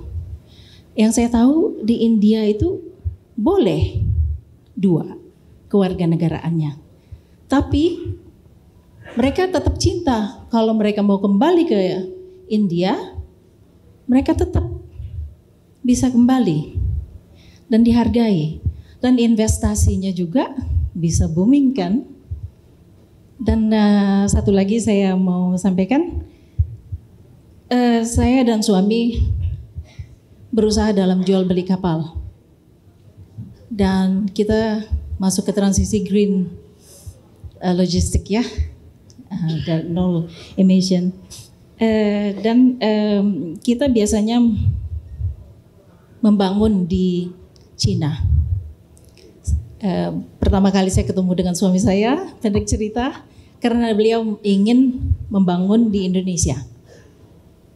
Tapi mereka memilih untuk ke tempat yang lain.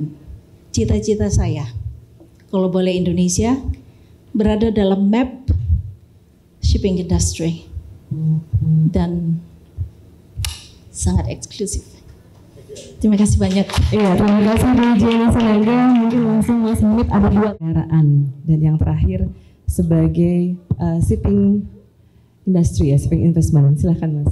Ya, tentu saja saya dan teman-teman di sini hanya bisa mencatatnya Pak. Nanti disalurkanlah sebisa-bisanya ya. Sampai batas tertentu saya rasa Anda benar. Jadi memang sekarang aja misalnya begitu banyak keluhan atau harapan publik ya dilimpahkan pada Menko Polhukam. Karena agak aneh sebetulnya itu ya. Dia terlalu jauh sebetulnya. Tapi itu juga sekaligus menunjukkan krisis kepercayaan pada para pejabat yang lain kan. Harus begitu cara bacanya kan. Ada kasus Sambo, kalau nggak ada Pak Mahfud mungkin macet. Kasus 400 triliun di keuangan, mungkin kalau nggak dia ledakan nggak jalan dan seterusnya. Sampai hari ini kita lihat. Jadi mungkin itu ya, kita akan sampaikan nanti. Yang kedua soal duit keluarga negara. Tadi yang kedua soal double keluarga negara. Iya, yang ketika umur tertentu kan harus memilih. Tapi ini kalau tidak bisa memilih, kalau terus duit kenegaraan ya Bu, ya, usia 18 kalau nggak salah. Saya tidak mendalami isu ini Bu sebetulnya, terus terang. Tetapi saya lihat tren pada umumnya di dunia ada double citizenship itu, dan itu kelihatannya akan sangat menguntungkan bagi si warga negara kan. Di sini saya kenal beberapa orang Indonesia asli tapi megang kewarganegaraan asing, tapi dia diem-diem aja, paspornya paspor Amerika, paspor Inggris, dia tinggalnya di sini, orang sini gitu, karena dia harus kucing-kucingan jadinya gitu, jadi nggak sehat. Beberapa negara, makin banyak negara saya kira yang membuat policy double citizenship ya, dan dalam hal ini makin terasa kebutuhannya saya rasa ya, kan keji ya kita kalau kayak dipisahkan oleh anak kandung sendiri hanya gara-gara soal surat-suratan, surat dokumen. Itu mestinya nggak terjadi. Tapi saya sangat setuju dalam soal keinginan Anda untuk memasukkan Indonesia dalam industrial map of shipping ya. Saya rasa warga negara seperti Anda itu banyak. Kita itu punya warga negara yang hebat-hebat Pak. Saya suka terharu kalau di luar negeri ketemu orang-orang Indonesia yang hebat-hebat. Ada satu misalnya di Qatar dulu saya ketemu. Dia bilang, Pak, saya ini disekolahkan oleh bangsa Indonesia bla bla bla. Sekarang saya kerja di sini karena gajinya 9 kali lipat dari saya. Saya Pak, tidak ingin gajinya sama. Saya tahu negara kita belum sekaya ini. Tapi Mbok jangan terlalu parah gitu. Yang dia minta satu misalnya gaji sama aja lah, tapi fasilitas sekolah anak-anak itu dia pengen diurus. Jaminan itu aja nggak bisa dipenuhi. Terpaksalah dia di diaspora ke Timur Tengah, banyak sekali teknisi kita di Timur Tengah, Pak. Ahli perminyakan, ahli pesawat, mainnya di sana semua. Bukan nggak cinta sama Indonesia, tapi ya itu dia bilang gimana Pak ya, saya 9 kali lipat gajinya. Di sini kalau di lembaga kayak Batan, LIPI baca koran Pak, atau main catur tiap hari. Jadi memang masih banyak yang perlu kita. Tapi ini orang-orang kayak Ibu Jenny ini yang membesarkan hati kita ya. Dia puluhan tahun di Swedia tapi kecintaannya pada Indonesia nggak pernah luntur dan terus ingin menjadikan negerinya masuk dalam pergaulan global yang bermartabat. Di bidang shipping lah, di bidang industri lain, whatever. Itu yang besarkan hati kita tadi. Satu lagi apa? Sudah ya? Oh gitu, terima kasih. Iya. Saya mau tanggapi Mbak Jenny karena ada argumentasi ekonominya. Mengapa kewarganegaraan, dual citizenship itu mesti diakui. 2-3 minggu yang lalu Indonesia masuk dalam klasifikasi negara berpendapatan menengah dari hitungan gross national income. Jadi di dalam ekonomi ada 2 indikator ekonomi. Yang pertama adalah yang disebut dengan PDB, produk domestik bruto. Yang kedua disebut produk nasional bruto.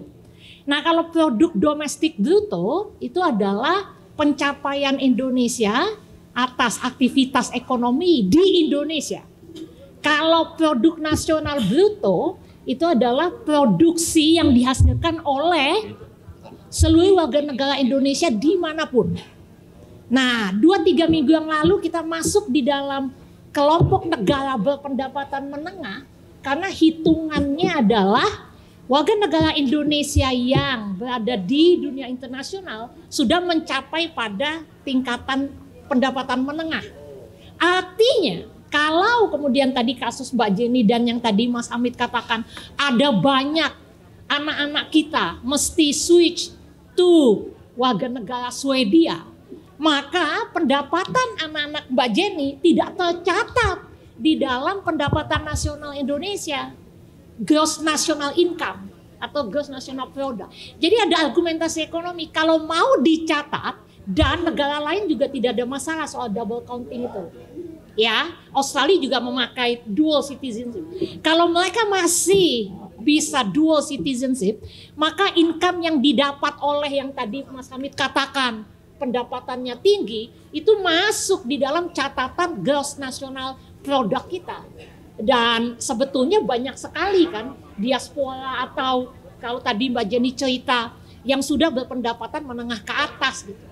Nah, itu argumentasi ekonomi mengapa kita tidak boleh tidak memberikan kesempatan kepada anak-anak muda yang tinggal di luar Indonesia tetap menjadi warga negara Indonesia dan tidak harus memilih.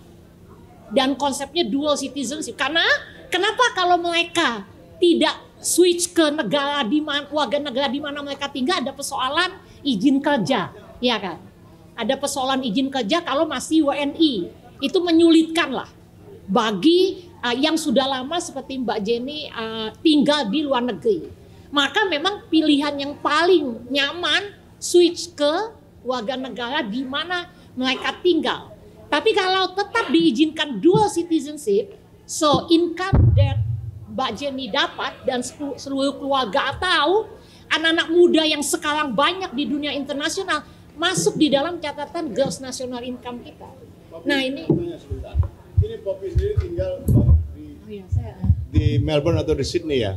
Suaminya di sana, keluarga saya tinggal di Canberra, di Sydney. Coba pengalaman pribadinya gimana? Iya, jadi nggak enak saya kalau cerita tentang diri saya. Oke, umumnya saja. Jadi umumnya bukan hanya soal keluarga saya, jadi banyak seperti saya.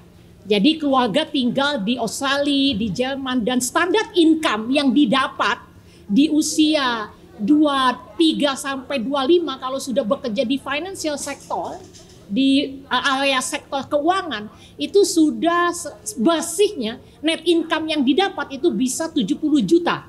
Usia 23 atau usia 24. Artinya kalau kemudian masuk di dalam gross national product, ya kita masyarakat sekalipun ada banyak perdebatan, tapi tetap itu menjadi indikator pencapaian perekonomian sebuah negara. Gitu. Artinya maksud saya di negara-negara maju di mana banyak anak-anak muda Indonesia, gitu ya, pengalaman kami, gitu, standar pendapatan itu sudah tinggi dengan kualifikasi yang sama. Jadi sama-sama bekerja di consulting firm KPMG EY misalnya. Di sini hanya mendapat 15 juta, di sana bisa mendapat bersih ya. Di sana bisa mendapatkan 70 sampai 75 juta rupiah. Artinya ada gap memang. Entah apapun kriterianya. Sayang kalau ini tidak dimasukkan di dalam hitungan gross national income.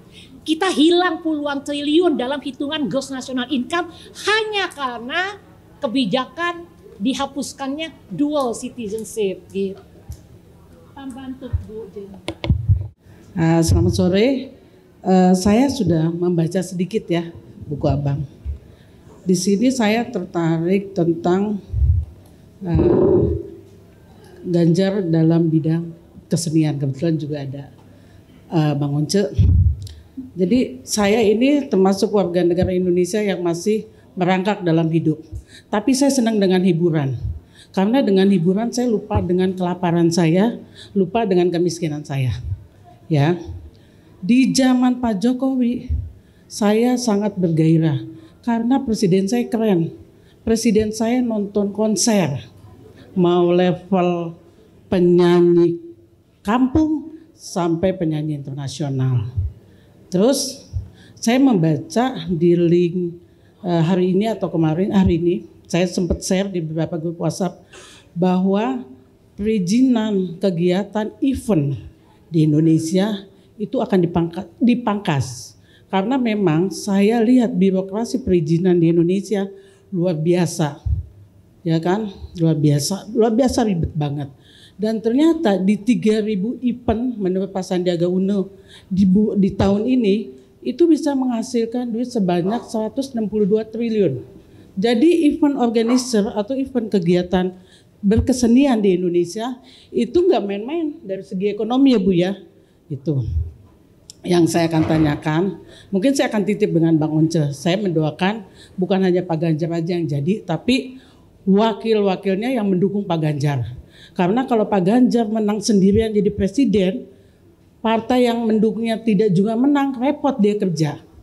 Dia harus didukung oleh wakil-wakilnya nanti di DPR. Nah, yang akan saya tanyakan, kira-kira nanti Bang Once kan nanti punya akses nih, ya terpilih. Atau siapapun di sini yang punya peranan, bisa gak memangkas birokrasi lebih mudah?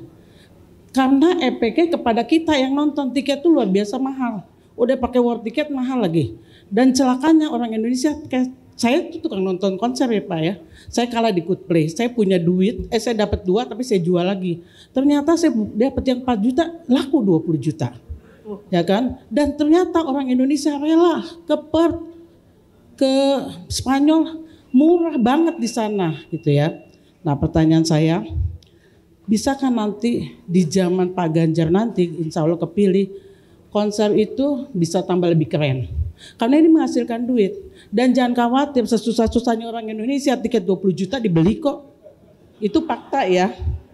Terus kira-kira nanti Bang Once, akankah memperkuat, saya membaca di halaman ini, memperkuat perlindungan kekayaan hak intelektual khususnya di bidang seni, di dunia internasional. Mohon maaf, saya lihat teman-teman saya hampir tiap hari bikin acara kebahayaan, tapi nggak jelas sampai sekarang, ya kan? Banyak, mohon maaf di internasional, kekayaan alam kita, kekayaan warisan budaya kita itu banyak yang akhirnya berantem sama tetangga sendiri. Kalau berantemnya sama Amerika keren, berantemnya sama Malaysia. Menurut saya nggak keren banget gitu ya. Jadi pada kesempatan ini saya titip sama Pak Ganjar, tolong nanti lebih banyak event-event, jangan khawatir. Masyarakat Indonesia meski lapar, tapi hiburan digitalisasi, hiburan langsung itu pasti akan didukung. Terima kasih. Dengan Ibu siapa? Mohon maaf. Saya Mas Centong. Mbak, saya panggilnya Mas Centong, Bu Restu. Iya. Iya, terima kasih. Bang Butet, Bang Oce. Di sini saya tertarik dengan tulisan dari Bapak tentang bagaimana dengan pemberantasan korupsi. Kata Bang Butet, asu. Korupsi merupakan salah satu hambatan utama dalam penegakan hukum yang efektif, ujar Ganjar. Maka saya akan memberikan perhatian khusus kepada pemberantasan korupsi dengan terus memperkuat KPK. Gimana untuk memberantas korupsi? Orang sekarang ini lagi jadi bacalek atau caleg aja, DPR RI, satu orang harus menyediakan serangan fajar per kepala paling enggak 100.000 rupiah. Kali berapa kepala? Ratusan ribu per caleg. Kali per provinsi. Kali per... Jadi kalau kemarin kita komputasi yang akan bertanding untuk DPR RI itu ada 10.000, sedangkan kursi di sana cuma 560, yang stres nanti berapa? Jadi kayaknya di sini pemberantasan korupsi dan para artis ini tolong hibur orang-orang yang stres karena nggak lolos. Dan yang sudah lolos di sana pasti dia pengen cuan. Gimana caranya Bang Butet? Dari kacamata budayawan, dari kacamata ekonom, ya. Karena hitung-hitungan politik memang sudah membuat itu korupsi.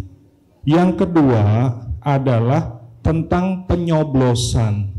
Di seluruh negara nyoblosnya sudah pakai elektronik. Di Indonesia masih pakai paku. Bukan masalah pakunya, tetapi setelah nyoblos itu dioret-oret.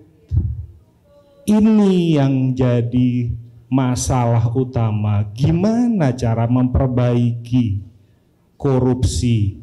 Kalau saat nyoblos aja hasilnya udah dioret-oret. Mohon maaf atas kelancangan saya Bang Butet. Terima kasih. Ya, Kurniawan Eko. Kurniawan Eko. Ya, terima kasih. Idola saya, kenapa? Karena kayaknya war ticket menang terus ya. Kita war ticket baru buka aja udah 100.000 yang ngantri. Silahkan Mas Anjo.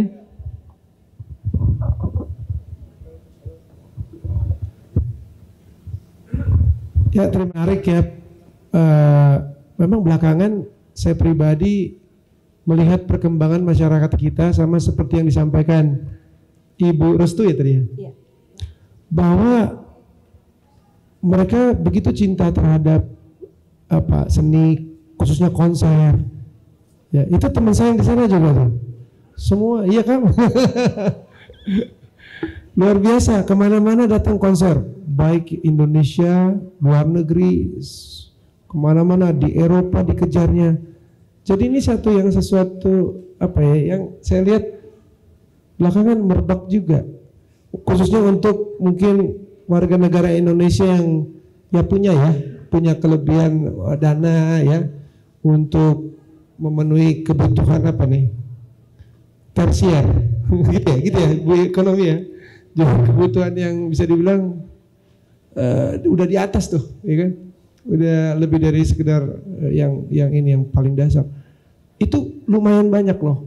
Dan saya sendiri juga melihat beberapa waktu ikut bersama teman-teman band main di konser-konser, saya sebagai performer ya.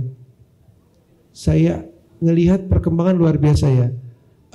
Orang bisa beli tiket loh, orang Indonesia untuk nonton, orang Indonesia juga membayar 2 juta, 2,5 juta, dan jumlahnya semakin lama semakin banyak.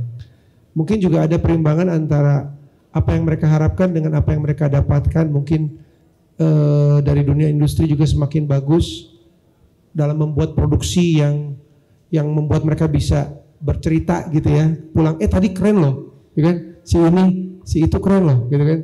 Jadi aku mau nonton lagi gitu kan. Apakah band dalam negeri, band luar negeri, ini menarik menurut saya. Sebab penggemar kami mungkin 20 tahun lebih lalu ya banyak yang masih dalam budaya ini loh, budaya gratisan gitu. Jadi ini didorong oleh dulu sponsor-sponsor dari rokok ini yang memang begitu besar dananya sehingga nonton gak usah bayar. Dan berpuluh-puluh tahun itu terdidik seperti itu sampai kemudian datanglah COVID. Begitu datang COVID, orang merasa bahwa waduh di rumah gak enak banget ya sendiri, gimana kalau kita rame-rame gitu. Dan begitu COVID selesai, fenomena orang nonton konser lebih gila lagi nih. Yang festivalnya bayarnya mahal pun orang penuhi, konser orang penuhi. Dan saya kira pemerintah udah aware terhadap ini, sehingga saya juga melihat memang ini PR yang harus kita rapikan terus ya, soal perizinan itu.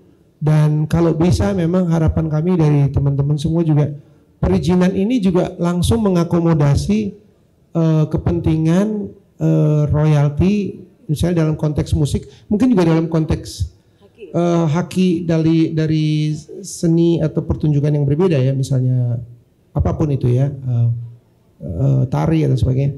Jadi pada saat diberikan izin itu, semua sudah bisa dikatakan tanda petik selesai, gitu ya. Bahwa ada izin-izin sudah dikeluarkan dan itu katakanlah satu one stop ya, one stop permit gitu ya.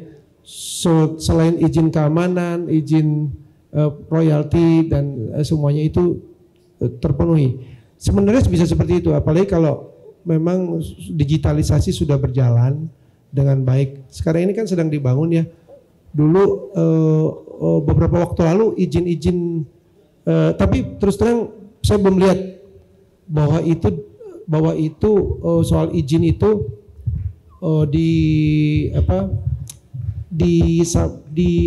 diatur bersama dalam satu pintu ya dengan urusan royalti ya. Itu harapan kami sebetulnya, itu harapan kami seperti itu supaya nggak ribet. Saya percaya sih harusnya bisa, tapi ini menyangkut kerja antara departemen atau instansi yang berbeda ya, misalnya katakanlah kepolisian, juga departemen pariwisata, Kumham ya, paling tiga ini saja harus bekerja sama untuk perhatian dalam soal izin. Kalau ada SKB katakanlah gitu ya, soal itu yang akhirnya bisa membuat lebih bergairahnya industri kreatif, ini kan bagus banget ya. Gitu. Iya, Mas Anjing. Ya, dari titipan tadi ya. Kalau jadi jangan lupa perizinan lebih mudah dan lebih menguatkan haki. Oh iya betul, harus lebih menguatkan haki. Jadi sekarang pun sudah bergerak. Sebenarnya kan itu soal haki itu kan dikumpulkan lewat lembaga-lembaga. Memang menjadi masalah ketika sekalipun aturan sudah ada, tapi lembaga-lembaga ini belum optimal performance-nya gitu ya. Jadi ini menjadi kegelisahan. Kita harus juga bersabar atau ke arah mana ini semua kita tunggu nanti polisi daripada pemerintah ini ya, khususnya yang terpilih ya. Ya maunya sih Pak Ganjar teruskan dan rapikan ini semua dalam 5 tahun, kalau bisa 2 tahun ya, nggak usah lama-lama lah, semua ini rapi dan nggak usah ada ribut-ribut itu soal royalti dan sebagainya macam. Iya, terima kasih Mas Once. Tadi itu caleg nanti yang kalah gitu ya, biar nggak stres. Silahkan Mas. Sebelum itu saya tertarik bicara soal perizinan. Karena ini yang saya perjuangkan sejak zaman Orde Baru, kita dengan keribetan seperti itu. Dan sampai hari ini banyak hal-hal yang menurut saya sangat ganjil. Jadi dalam perizinan menurut saya itu ada 2 kategori. Pertunjukan seni industrial dan seni yang berbasis budaya.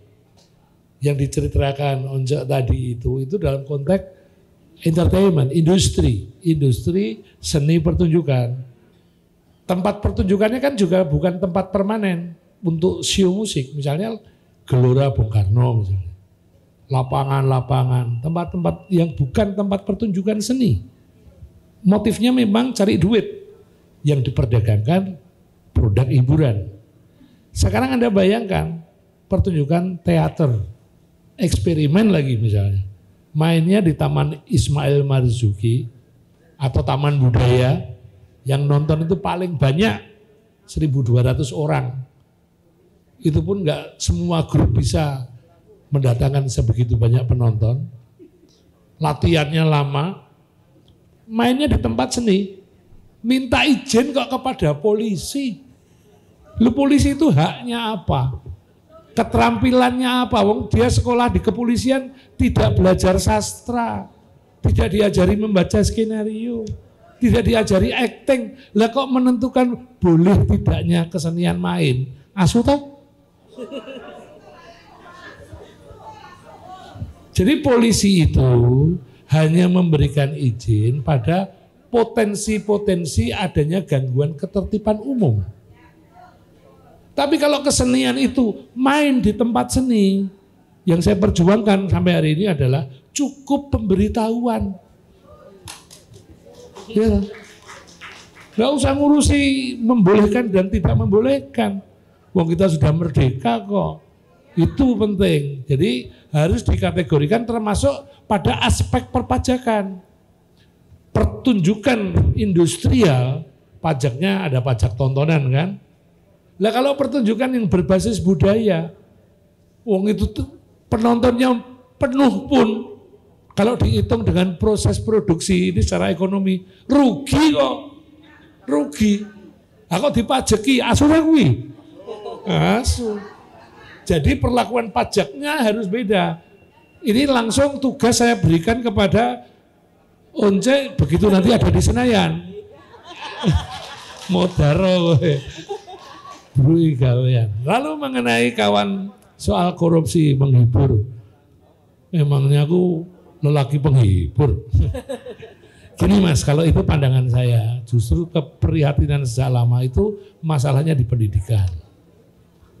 Elementer banget ini. Bagaimana, ini buku Hamid ini memulai bagaimana memilih calon pemimpin atas dasar pikirannya. Kuncinya di situ. Kalau seluruh rakyat Indonesia mempunyai tradisi berpikir sebelum memilih pemimpinnya. Nggak laku kok itu, serangan fajar itu. Nggak bakal laku. Jadi kelemahan kita adalah pada pendidikan. Pendidikan, ini memang nggak bisa selesai dalam 1 generasi, 2 generasi. Panjang. Tapi kita dalam unit-unit kecil ini melakukan provokasi. Saya itu selalu mempredikati diri saya penghasut. Daripada dipredikati budayawan gitu nggak cocok. Penghasut. Menghasut orang untuk berpikir kritis, termasuk ketika memilih pemimpin. Ini bagian dari pendidikan. Kalau sekolah-sekolah kita berrelasi antar manusia dengan dasar pendidikan yang bagus. Oh, nggak ada. Emangnya mas-mas ini masih dolanannya nyoblos karena serangan fajar itu? Saya pikir kan enggak. Orang-orang yang berpendidikan begini-begini. Ini kan orang yang diasumsikan hidupnya itu cuma mencari recehan-recehan itu. Tapi kalau orang terdidik, saya yakin. Jadi kita sekarang berterima kasih pada tradisi yang dibangun Hamid untuk mendorong masyarakat belajar memilih pemimpin atas dasar pikiran-pikirannya. Gitu saja. Iya, terima kasih. Mungkin Mas Hamid ada tanggapan? Punya argumentasi sedikit nakal supaya tidak terlalu sedih dengan serangan fajar. Jadi gini, yang terima uang itu siapa? Rakyat Indonesia, calon pemilih. Berapa sih? 100.000. Anda tahu kontribusi konsumsi rumah tangga terhadap PDB di Indonesia sampai 57%. Jadi ketika mereka terima uang 100.000 dari bukan ya, tentu Mas Once enggak, dari caleg 1, caleg 2, mereka pakai untuk konsumsi, mereka pakai untuk kebutuhan keseharian.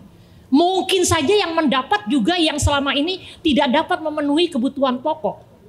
Jadi sebetulnya ya juga bisa dianggap sebagai program bantuan langsung tunai dari caleg. Saya jauh lebih sakit hati untuk kasus-kasus pegawai pajak yang ngeplak, pejabat. Ini supaya nggak terlalu sakit hati. Karena kan jatuhnya ke tangan rakyat. Sekaya apa sih seorang petani untuk kalau dapat 500.000 nggak sampai bisa membuat dia seperti Rafael. Hanya sekali dalam 5 tahun. Itu supaya nggak stres. So kita juga si caleg-caleg itu kan money politicsnya juga bukan untuk serangan fajar, tapi untuk partai mungkin jauh lebih besar. Iya kan, pimpinan-pimpinan partai mungkin jauh lebih besar mendapatkan. Jadi lebih baik kasih ke rakyat dong. Ya tentu kita didik. Ini Mas Hamid dan teman-teman mendidik dengan cara ini.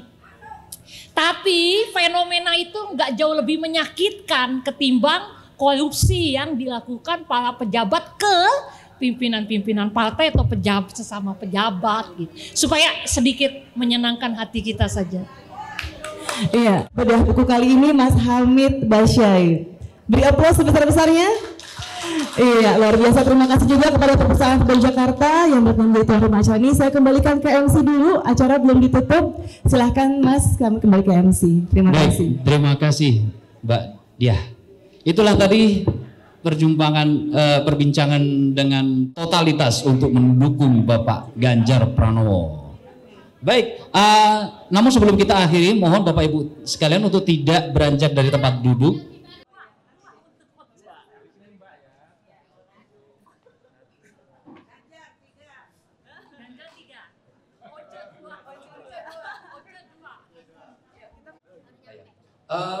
Mohon yang di depan untuk pegang buku masing-masing dulu. 1, 2, 3.